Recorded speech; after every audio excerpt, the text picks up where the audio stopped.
Hey, we have a special treat today. We're going to talk to an archer that's actually out on a boat fishing, taking kids with him on a fishing trip. Hi, my name is Roy Canterbury. I'm the host on Archery Talk 101, and we have Corey on the line with us. How you doing today, Corey? I'm good. How are you, sir? Doing great. So tell us a little something about yourself. Probably the most interesting thing about me is I actually recently started my own tackle company. So, basically it's kind of a long story, but I saw a need in the fishing industry and I didn't see anything like it on the market. So I went ahead and I got a patent on a product. And then through a long story, I tried to develop it with another large tackle manufacturer, and they ran into a lot of roadblocks and hiccups. So they kind of ended up backing away from the idea and the concept. And I didn't want to let the idea go because it needs to be in the industry. So we launched Macula Tackle as the name of the company. We've been in business now for 2 years.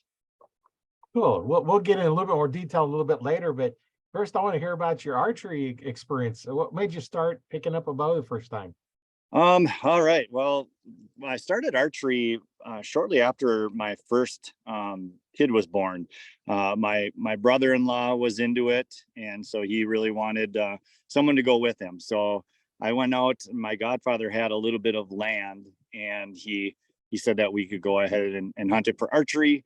His stipulation or rules were they hunted heavily for firearm season. So they said that, if we just have to stop hunting 2 weeks prior to the gun season to let everything cool down, because apparently all the drives and stuff and me running after deer. No, I'm joking. That they just thought less human presence maybe made it a little better for them.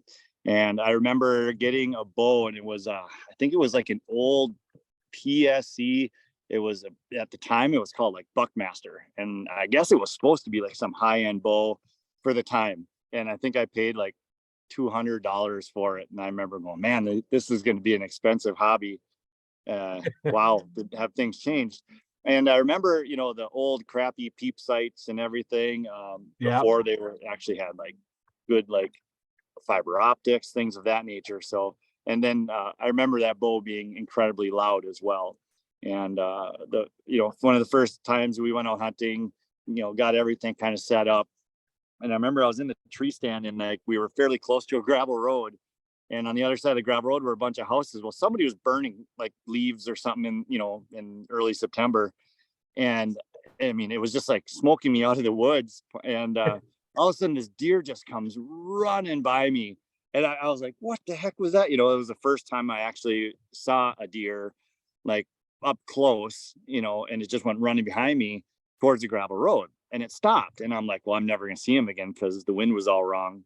But I think the smoke actually kind of helped the situation, because the deer was not really paying attention to me. And all of a sudden he started running back towards me, and he was coming like behind me to the left. And I drew my bow back because I'm like, I don't know, I've never practiced any running shots, but I'm like, I don't know what's going to happen here.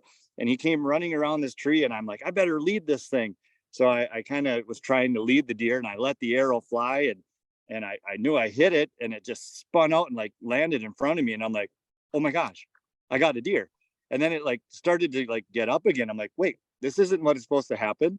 And so I knocked another arrow, and then I, since it was laying there, I finished it off with another shot. And then I had to go, my brother-in-law and his friend were out there too. So I remember getting down, I walked by the deer.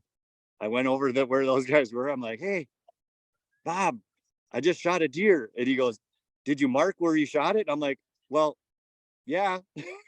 And so he came back, and it was so weird. When we were looking at the deer, trying to figure out like what's actually happening, how did we get this deer? Where did I hit it the first time? I hit it in the temple. Oh, And that broadhead was dead center in its brain, because we found out when we were butchering it and I was taking the rack up, it was just a little 6-pointer. And then ended up finding the arrow buried in it. It was like, how was that thing even trying to stand back up? So that was the start of my archery passion. Now, to make the story even longer or more interesting, we had a second kid, and then my wife, with fishing and hunting, she said, hey, we don't have enough time for you to be hunting and fishing. So she said, well, pick one or the other. And so I ended up backing away from archery for several years because my daughters were younger, actually several years. And then I had a son, and probably at the age of about 7, 8 years old, he expressed some interest in archery. And youth bows have kind of come leaps and bounds. Yeah. State of Minnesota had changed the rule that, I think you only have to draw. I think at the time it might have, with systems on modern bows, they're a lot easier to handle. So, I worked with my son when he was young to try to get him to be strong enough to be able to, draw the bow back, hit his targets and everything. And when he had turned 10 years old, we finally started, or I got back into the hunting thing. And so as a young kid, you tell them, hey, if you get a big deer or something like that, we'll think about mounting it. And so I think he had it in his head that, seeing deer is easy and the hunting was going to be easy.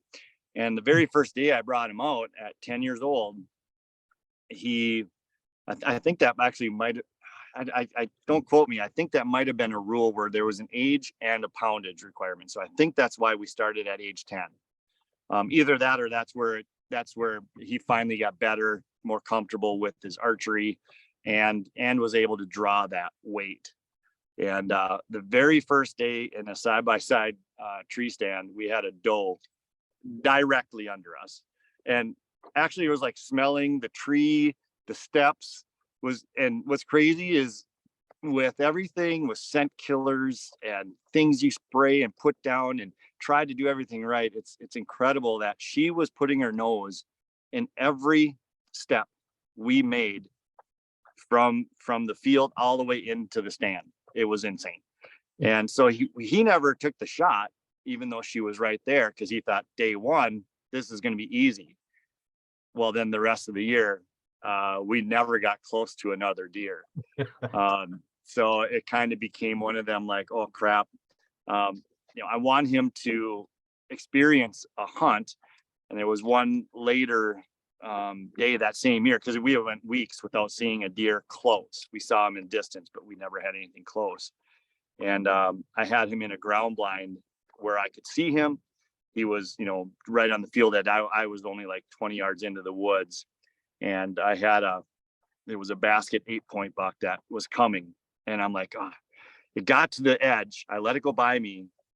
It was sitting there, and Cole was in the ground blind. And I know he was probably shaking like crazy. And then the deer did not like the ground blind in the field. So it ended up turning back around, and then it was coming by me. And I'm like, you know what? Even though I want my son to shoot one, I think, getting a deer, having a positive experience was very important. So right. I had a very ethical shot to take, and I took the shot, and he knew, because he heard right away when I shot that, something happened. So I got down, usually you're supposed to wait, a while to get down, but he ran away from me. So I knew I was pretty safe. So I got down, I went to the ground blind, and Cole was like, did you shoot one? I'm like, yeah. And of course, young kids are very excited. They want to just run and go, like thinking you're just going to go get it. No. So we waited, I think about a half hour, and so we went tracking. And this was kind of funny too, because here's, I'm letting Cole kind of, there's the arrow, there's some blood, there's some more blood. And then it was like, we were tracking it in kind of a straight line. And then all of a sudden, zero blood. It was like, well, this is weird. And it had gotten dark at that point. So I'm like, well, let's just go back to the car. We'll get flashlights and we'll come back. And we were tracking that straight line. But I kind of told him at a young age, like, don't go too far ahead, because you don't want to step and flip leaves over that might cover up blood, anything like that. You gotta, stay back or whatever. And then we had like a pretty good spotlight. And right where the blood had ended, I started shining.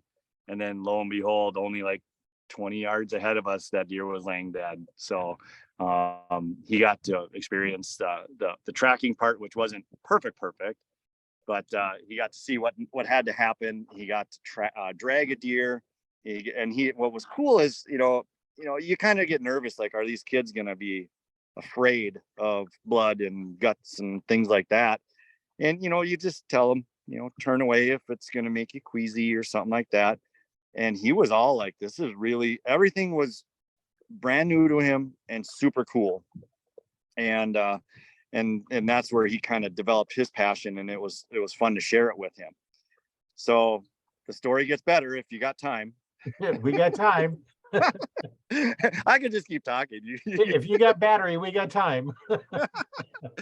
So it was the follow. So the rest of the year, I brought him out, and we had some close encounters with not what we would call maybe like an ethical shot to take, brush in the way, maybe kind of a funky angle or something like that. So yeah, we never got close. So then when he turned 11 years old, then the very next year, this was very exciting. The Minnesota Vikings were playing I think it was like the Cleveland Browns, and they should have dominated the game.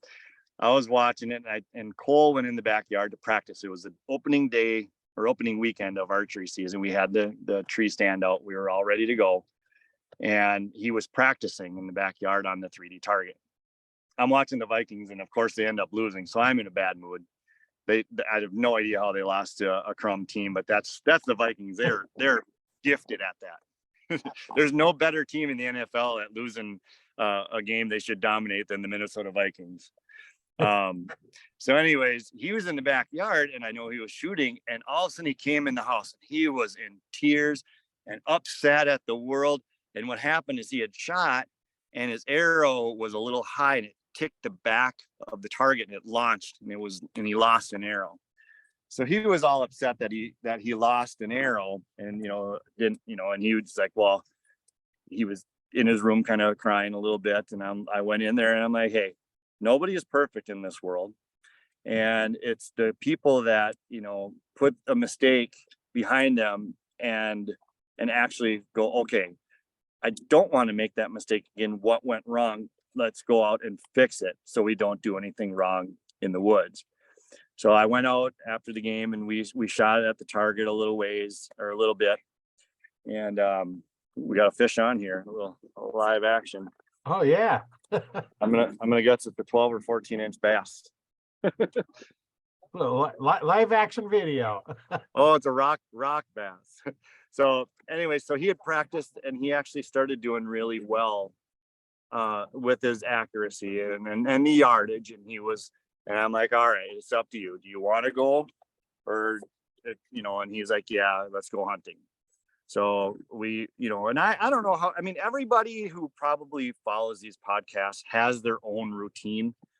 I used to be very much like showers and scent killing stuff and scent this nose blocker, play the, everything. But and all my years of like deer hunting, it's incredible. Those things, they know where you are. It's just I think if they feel like if you may have kept walking and they didn't quite see you, that they might be a little comfortable coming out. It's hard to say. So, took the shower, and I don't know what you think, but I think the majority of our scent exits our bodies through our nose and our mouth. That's just me. And it's like, why doesn't somebody develop? Well, somebody will probably do it now, like a gum that you can chew, because that's what was always tough when, they have a gum you can chew, but it's okay, nasty to chew. Yeah. So I did says it's nasty. Tastes like yeah, alfalfa. oh, that's no good. So what I would do would just be eat an apple. I had heard that a long time ago, like one of those older wives' tales, if you will, or whatnot, that maybe that would be a better way, because the acids of the apple will kind of, keep your mouth from putting out bad smells. I don't know. So we both kind of eat an apple on the way to the tree stand, or actually before we get out of the car, and then head to the tree stand. And so we get out there. We got out really early. I thought it was early. So we're in the side-by-side tree stand again. And, it can be boring. Yeah. Really boring. And here you got 11-year-old kid sitting there.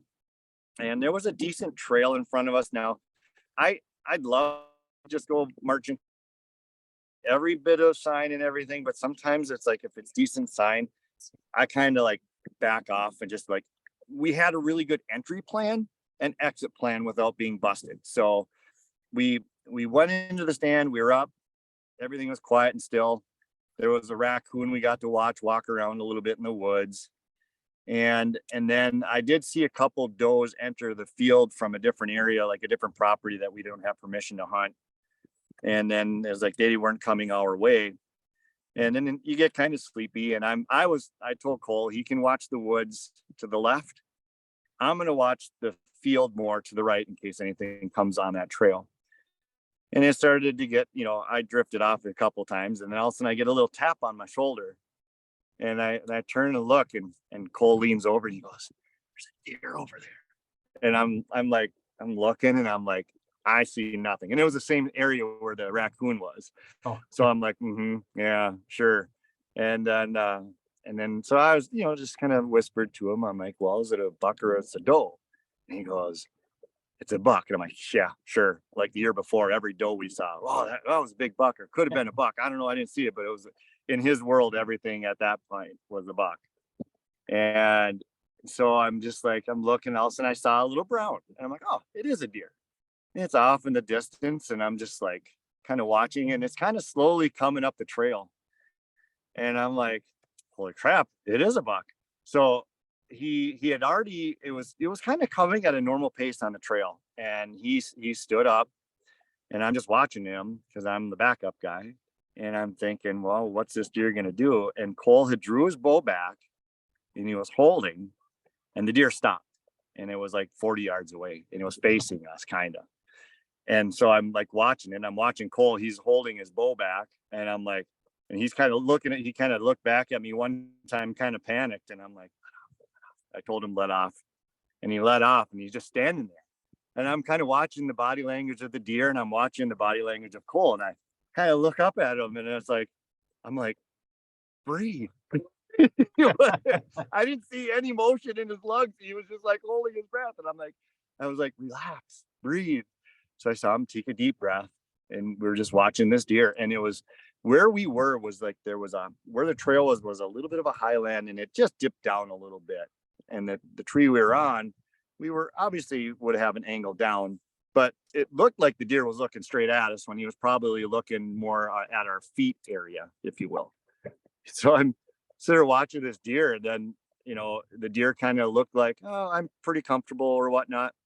And he put his head down, and he started walking. So Cole drew his bow back, and I'm like, okay, here we go. And then at this point, I mean, I saw it was a buck, but I didn't know how big. And I was just kind of watching. And then as it was coming up the trail, right when it was at about 12 yards, there was one big tree, and it stopped.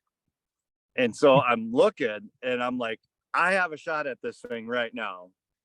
But we're gonna watch this deer, and I'm like, I'm looking at its head, and it was a very nice rack. And I'm like, I was excited. I'm getting the shakes, and I'm looking at Cole holding his bow back at 11 years old. And the deer kind of looked left, looked right, and he kind of did a little tail shake. And then he started coming, and he came right behind that tree, and it was like a perfect shot. And I'm like looking at Cole, like, and I'm just like, what? I'm like, shoot him.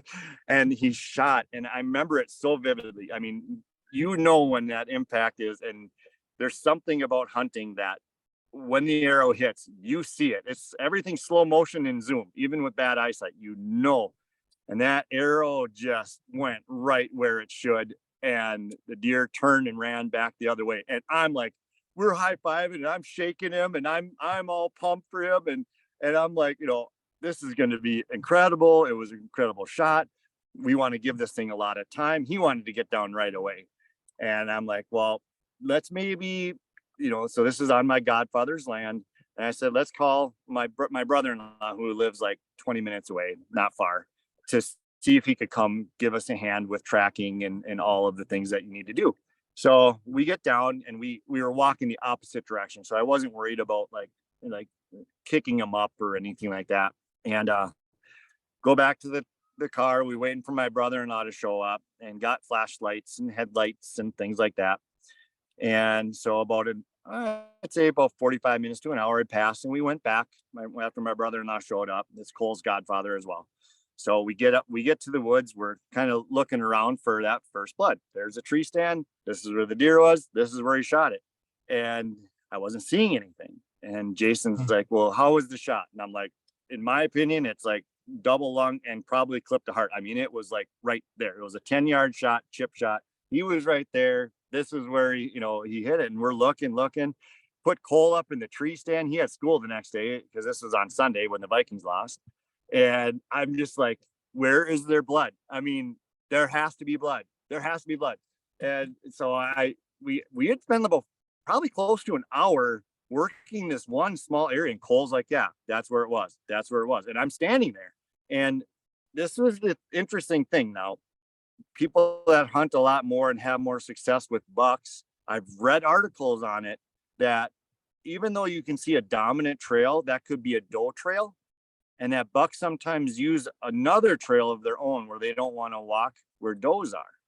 Because I kept looking up the trail where I thought he ran. That deer split off of that trail, and there was a secondary tiny little trail that you couldn't really see until I saw the arrow. And I'm like, Jason, I found some arrow. Cole, we got the arrow over here. Oh, I got some more blood. So Cole came down, and we just kind of sat back and said, this is your deer. You track this thing. And we brought like a roll of toilet paper. So when we find blood, we put a little piece of toilet paper down just in case something happened.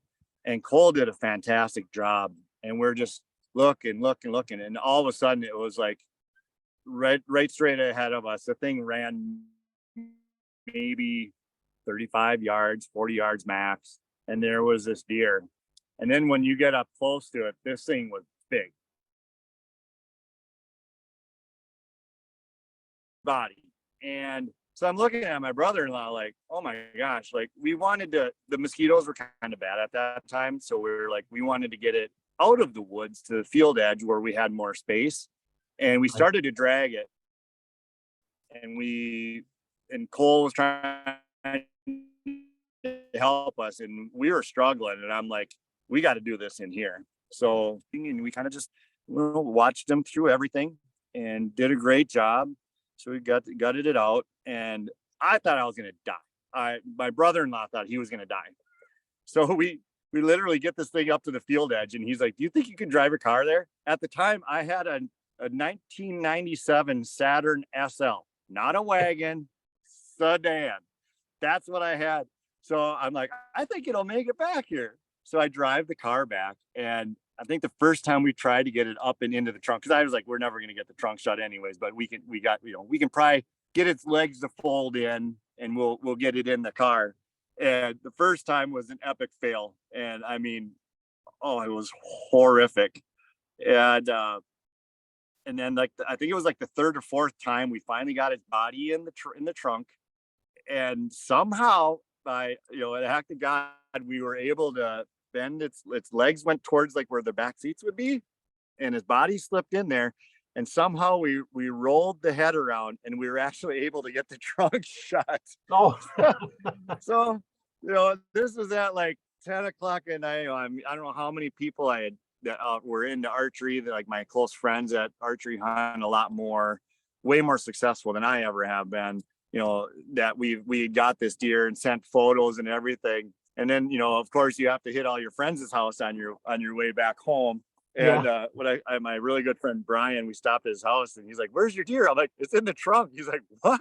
And we opened that trunk, and that deer, he was like, "How in the heck did you get this thing in here?" I'm like, "Saturn's a do-it-all vehicle, And Cole was beyond excited. Right, the next day, told all of his teachers, because up here, archery, hunting in general is a very especially in the areas that we live, we're outside of the cities, if you will. And it seems like you have a lot more people that are into the outdoors, hunting, fishing, things of that nature. And teachers, the teachers that are into it all. So I mean, it was going around school about Cole's deer. It was a 10-pointer. He went down to the Deer and Turkey Classic that year. They had it and he had it scored in it, and it actually made the green score or whatever it was. I don't know, it was green. I don't even know how to do all that stuff, but it was like 135 and like a quarter or 2/3. It was like a weird number because one side had one young record book in Minnesota, and so it's super exciting. And then before a lot of this had happened, like Cole also did firearm safety, and there's a camp in Minnesota called Forkhorn Camp.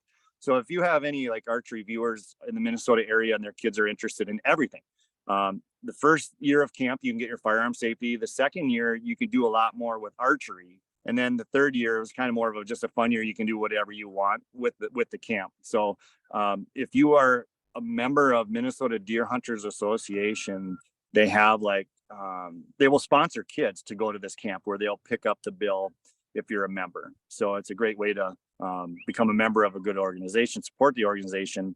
And then also, the kids get a lot of education with it. So that's kind of like the whole, like what my, like in a nutshell, what got me into archery hunting. I actually have had like 3 hardship years with archery. We've had dry conditions where swamps, it's hard to, when it got so hot and dry, the deer stayed in the swampy areas that were mostly dry. And so the ones that would come out to the edges would be so late at night to come out to feed that I didn't have the greatest last 3 years. But I also decided for some reason, and here's me with archery in a nutshell. I've gun hunted a little bit, but I just never enjoyed it as much as archery. And archery is challenging for sure, but it feels, in my opinion, it's very, very rewarding when you're successful. It's, everybody who hunts, with the firearms always is saying, just got up in the stand, and then as soon as shooting light, there was something, 50 to 100 yards away, and put the scope on, boom, down, done. And it's like, that's not archery. Archery, it feels like you're very in tune with the outdoors. You have to do so many things right to be successful that I really like the challenge. And then for some reason, I decided to start archery hunting turkeys. just to make everything wicked complicated. Yeah, they do present a different challenge, don't they? Yes, absolutely. I'm just checking my battery percentage. Oh, we're good. So I know I probably talked for like 40 minutes straight. Yeah, well, right there. yeah, that's okay. That's what it's about, is hearing your stories. And they don't hear my stories over and over, so yours is more interesting than mine because they probably all heard mine. Okay. Yeah. I've had some well, what go out and don't have much blood either. One thing like that at Minnesota Deer Hunters Association. Oh, I was gonna say, like, after Cole had shot that deer and the story went around, even with like our Deer Hunters Association chapter, my oldest daughter, helped Cole. You're starting to break up. Write the article, and they published it in, I don't remember the name of the magazine. I have one in my room yet, but it had the photos of his deer and us together, and it was kind of our story. And Cole, I'm sorry, maybe I'll stand up. It in, and then okay. Let me know when we're good again. Yeah, you're good now. Okay. All right. I'll just have to have my arm about ways up into the clouds. Yeah. But no, I was just saying that his experience was published in a magazine as well for the Deer Hunters Association, and that was kind of a cool accomplishment for him as well. Yeah. Where's it go from now? Do you have that adventure in Nebraska? I'm sorry, say again? Where does he go after that with that adventure? How's he top that? Yeah, I told him he might as well just retire his bow and not do this anymore. He actually, there's a up in Minnesota, there's a really big the army and all the military uses this land. It's Fort Ripley or Camp Ripley. And years ago, it used to always put out like monster deer. And it was an application only hunt. However, they had youth hunts that, they were able to, you sign up and you're a pretty good chance to get picked. However, the wolves they entered for some reason, and it's a huge chunk of property. And they decided, that the deer numbers were a little. Oh, you cut out.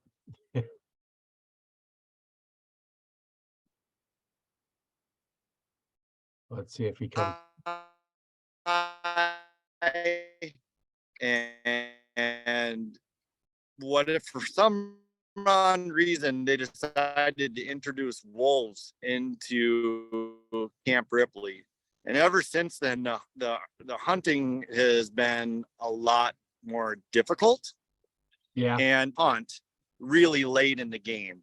So, but we probably like 130 kids thing, and they allow you scout a little bit the one area that they allow you to hunt and put up stands or ground blinds, and actually leave them in, I think, as well. Because usually with the adult hunt, you have, like, if you go up in a climber stand or anything like that, you have to take it out with you every night. So the youth hunt there was a little different. And that was one where we went and it was super dry again and hot. Sorry, I just got attacked by a dragonfly. But some friends of ours had actually hit a deer the very first day. And Cole had a really good opportunity at a doe, but it was very windy and she was wicked alert. And one of those where I've always heard people say, like, if you have a deer and their body language is like they know something's not quite kosher, that you have to like aim to miss. And this deer came in and we knew that Cole's friend Dylan had hit one, but they were like asking for us to come help them track, because you have to be out at a certain, or at a checkpoint at a certain time, or they come looking for you.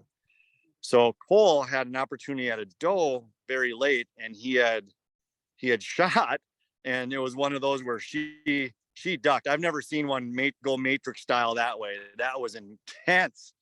And so he missed. We went to go help Dylan track his. And Dylan was a kid where it was a friend of Cole's, same age in school. And he this was like the know-it-all kid that didn't work at it. Just everything was supposed to be easy. And so I know he didn't practice a whole lot. And I remember checking his bow one time and I thought, my gosh, is this thing drawing even 30 pounds? It was incredibly light. And so when we found his arrow, there was no good penetration. And so it kind of had like a not looking too good. And so we unfortunately had to leave the camp because, of the curfew. And the next day we thought, well, what we'll do, they were seeing a lot of deer that day because they were near a swamp and it was so dry. Obviously water is key, Right. when you have dry time. And so we hunted their ground blind the next morning, and they just said, well, we'll sleep in the truck, and then whenever you guys are done hunting, then we'll track Dylan's deer again. So we get in the ground blind, and it was really dark yet, and I thought it was another hunter, because I thought something walked right by our ground blind, like almost like grazed the ground blind. And it started to get light, and down by the swamp there was a smaller 6-point buck, and we were watching it for a while. It was down like 50 yards downhill, and I'm like, well, it started to come up the hill after it drank a bunch of water, and I was like, this thing's gonna come right by the ground blind. So Cole started to draw his bow in the blind, and he drew back, but it was like the deer was facing us. and it was only like 20 yards away. And I'm like, don't take that shot. I don't know. Some people might be confident with a straight on deer shot. I just didn't feel like tracking a deer forever. I've never done it myself. Yeah, I didn't feel the risk was worth it. So I'm like, just hold tight. And the deer started to come on the trail that when it was light enough, we could actually see the trail. And the thing was maybe 7 yards. And I was taking video with my old crappy phone. And Cole just put like the absolute hurt and shot on that. It was an absolute heart shot. And I remember Cole like immediately saying, "That was a heart shot. I got him in the heart, Dad." And I was like, "Yeah." We watched the video, and so he texted Dylan and his dad like, "Hey, Cole just shot a deer. If you guys want, give us like 20 minutes, and then I know Cole's deer is probably dead. We'll start hunting yours or tracking the one that they had hit the night before." So they instantly, Dylan was at our ground blind and he wanted to go look for his deer. That's fine. And we started tracking, and we had other families come and help us and try to track his deer. And it was just one of them, like there was like a drop every 100 yards. And it was crawling on hands and knees to get hot. And it was just miserable. And I was feeling nauseous and lightheaded. And I told Cole, I was like, let's go back to the ground blind and have a cooler. At least get something to eat and drink before we get back to tracking deer. And we went back to the ground blind, and I'm like, do you want to track your deer real quick? so we blood on that one. It was insane. It was like blood, blood, blood, blood, blood. And we had heard that Dylan had missed some deer the night before, or the prior day. And we found all of his arrows from him missing deer because they kept coming to that swamp that the day before. And it was so funny because one of the arrows of Dylan's had a bunch of Cole's blood on it, because when it went running by, it was just a stream.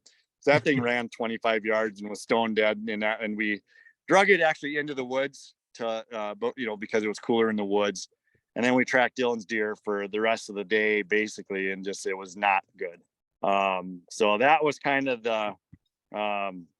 the Camp Ripley hunt. And it was weird because with 135 kids in that hunt, there was only 2 deer shot. There was a small doe that like a yearling that a girl had got, and Cole had got that 6-point buck. So he's been a pretty darn good little hunter. Almost got too cocky at a young age, but now his archery thing, because not that deer hunting is easy, but he loves fishing. But he really got into the carp shooting and rough fish shooting and that we have in Minnesota, and he lives for that. I've tried it. It's not my cup of tea, but you want to talk about a sport that has gotten, you think muskie fishermen are quiet with their spots or their lakes or if they got something going or anything? Yeah. Carp people are worse than muskie people. I swear. They don't say nothing. When they're pre-spawn and they're cruising, they don't tell anybody. And it's like they're carp, man. You guys just go out and fill barrels of these things. But it kind of combines a little bit of the stocking of fish along with archery, and kind of Cole's newest thing and my newest thing, because I've had I don't have the greatest property. And in Minnesota, it's getting to the point now where, there's so many people that buy land, have land, but don't like hunters, or they have a cousin, a nephew, a uncle's brother's second wife removed, something, that comes out there once a year for gun hunting. And, so then archery is like, it used to be easier to door knock and get permission, and it's gotten tougher. So I'm probably going to start picking up more of the state property, because Minnesota does have a lot of state land. But the turkey hunting has been, since they've kind of, I don't want to say they've exploded, but there's definitely areas where there's a lot of them, or more of them. They're the smartest dumb birds that's out there. And I have more fun watching them, even if I don't get a shot at them, seeing the stupid stuff that they do all the time. Last year I had a bunch off. Unfortunately, I'm right-handed, and I had a bunch of them come out to my right, and I had no angle in the ground blind to spin around to get any shot to them. So I was just watching them, basically hoping they'd eventually cross in front of me. And all of a sudden I saw their heads up like super high, like they were panicked, but looking at something. It was a cat. This cat came into the wood, or out of the woods into the field. And these turkeys, I mean, followed this stupid cat, were more curious about this cat that I think I'm going to get a stuffed animal. And that's going to be my turkey decoy next year is a cat with a.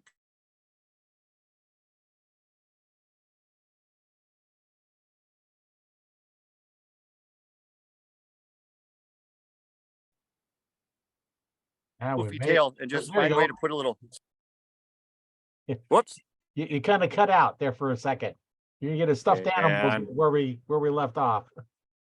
Oh, I'm sorry. It's yeah, the reception here, even with Verizon, is not the greatest. But yeah, I've never seen birds or turkeys more excited about something other, than a cat that crossed the field, followed it, would stay behind it, or just the cat would lay down and they'd just get closer and look at it. Then the cat would stand back up and they'd move a little bit and then come right back. I mean, it was just hilarious. So stupid turkeys, I guess. Yeah, I've heard guys tell where they shot a big tom, and the small ones come in and attacked it. And they are beating up the one that just shot. Yes. And that's one thing that, I mean, I know, since we're talking archery and such, that is the weirdest thing to me is, every video I'd watch on turkey hunting, it made it look like you just hit them and they would flop, oh no. I mean, that shot placement has to be on freaking point, Right. And so like the first year I hit a Jake and I was like, this was easy. And that thing just jumped, flopped one time and then looked around and then just started walking around again. I'm like, what the heck? I hit that thing like I swear where I should have. They just have such a small kill zone. Right. So I don't know. I have some people, you always get someone saying, oh, just get the whatever broadhead and just lob their heads off. And I'm like, oh yeah, because their heads always sit still and give you a chance to anchor and shoot. Granted, I've watched videos on it, but no, I don't want to lose that many arrows, missing deer's heads or turkey's heads. But I did get my second turkey this year with a bow, and that was very, very exciting. But yeah, that I had a friend of mine too who's a hardcore turkey hunter, and he said he tried it with a bow, shot one, tracked it for like over 2 miles. The thing never died, and he was like, hit another one another year, and now he's like, yeah, no, I'm done. I just go back to just shoot him in the head with a gun. I'm like, well, that's too easy. But they taste so good though. They do, actually. Yeah, my son, he didn't do it with a bow. He's still like, yeah, he wants to spend most of his time at that time of the year in the spring in his boat chasing down carp with his bow fishing stuff. But yeah, getting back real quick to Cole too, it was strange. Like a lot of people probably follow different hunters, if you will. And Levi Morgan, is he the Matthews guy that went to Elite and then switched back to Matthews or something? And then there was another dude, John Dudley, and he was very good on social media. Loved his videos, very how he spoke, how he dressed, everything. And he would answer your questions live. And I was getting a lot out of it. And I started asking him because it was like Cole had won a bow, like he had already shot like 3 or 4 deer with a right-handed bow, and he won a new bow. And we went to go set it up. It was like I think it was a diamond Infinite Edge or something, one of the first years they had that youth bow. And anyways, he went to set it up and they did the eye test, and the guy was like, I'm not going to set up the bow for you.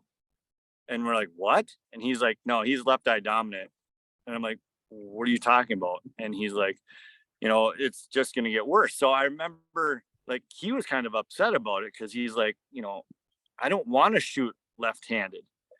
And then with all the websites, Archery Talk was one of them. But I'd reached out to John Dudley and said, Right. hey, what would you do if? Because his son, I think, is my son's age as well.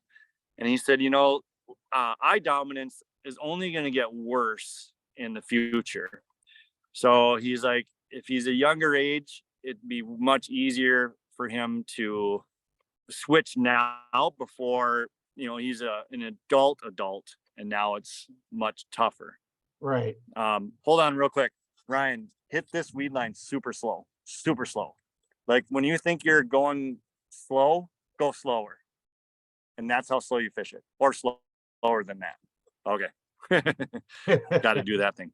So then what happened is, I know at the time, like Dudley was really good and what I like is if you're sponsored by somebody, he didn't like push it hard on you or anything. It was just, hey, whatever bow he's comfortable with. He at the time, I think, was big with Hoyt. Now I think he's with PSE.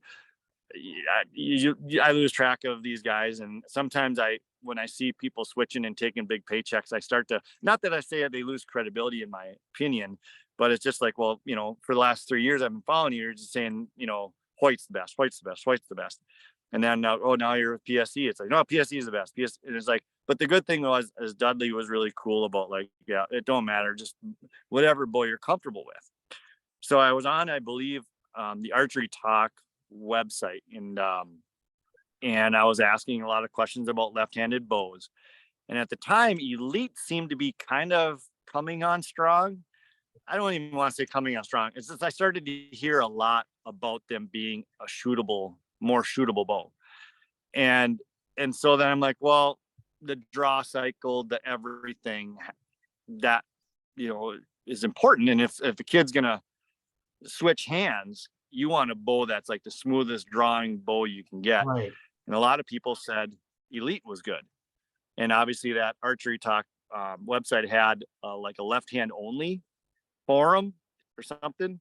So you go in there and they'd have bows for sale. So you just start looking, and they were inexpensive. And there was a gentleman out of New York that was really generous. I told him the story about, Cole wanting to switch to a left hand bow.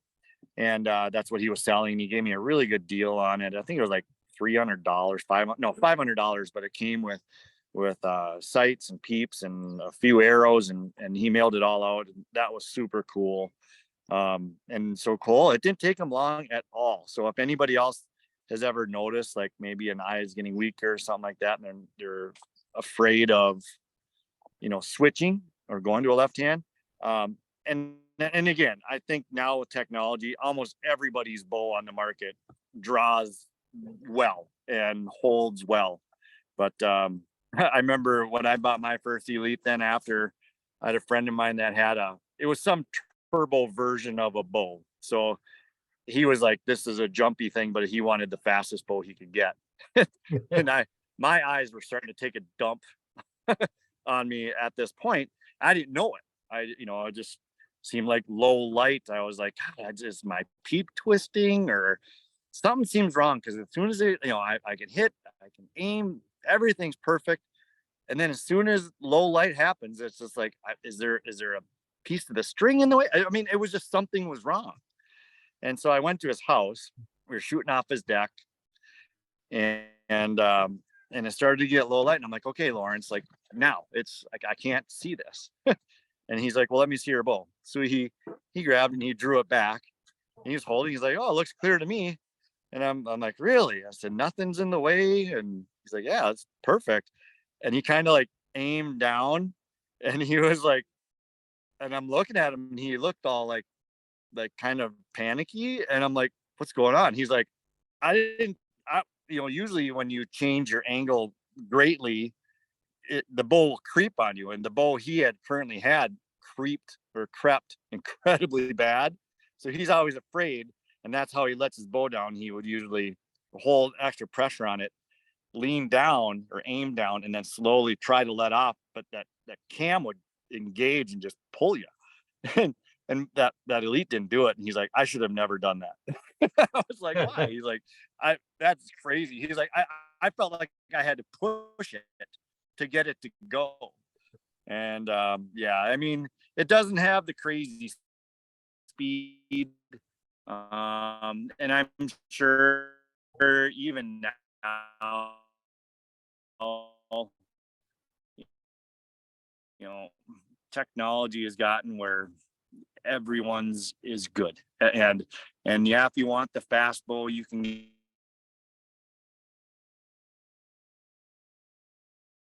Hey, you're breaking up again.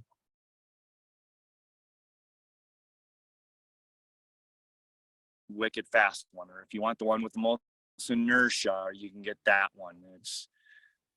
It's gotten kind of crazy with the technology anyways with bows. So I don't know what you shoot, or maybe even just say, I'm just gonna start throwing arrows.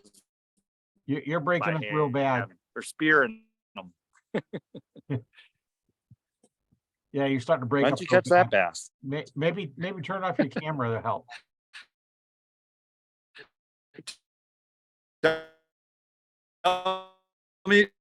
Tell me when we're good again, because I'm standing. I can hear the video is kind of lagging. You moved. Maybe just turn You off moved your for video. a second. Moving.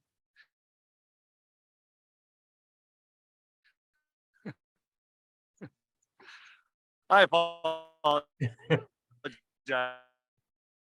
Yeah, now they just have to look at me and listen to you. There's just a lot going on. Yeah, there is. I apologize. No, that's all right. You're out there fishing, and we're just kind of honored. A whole lot I can turn it off. How do I even do that? That sounds like technology stuff. Yeah. Oh, tell me if that's any better. Yeah, that sounds good. That's okay. I'm not that pretty. Yeah, when you're out on the lake, sometimes you don't know what you're going to have for reception. And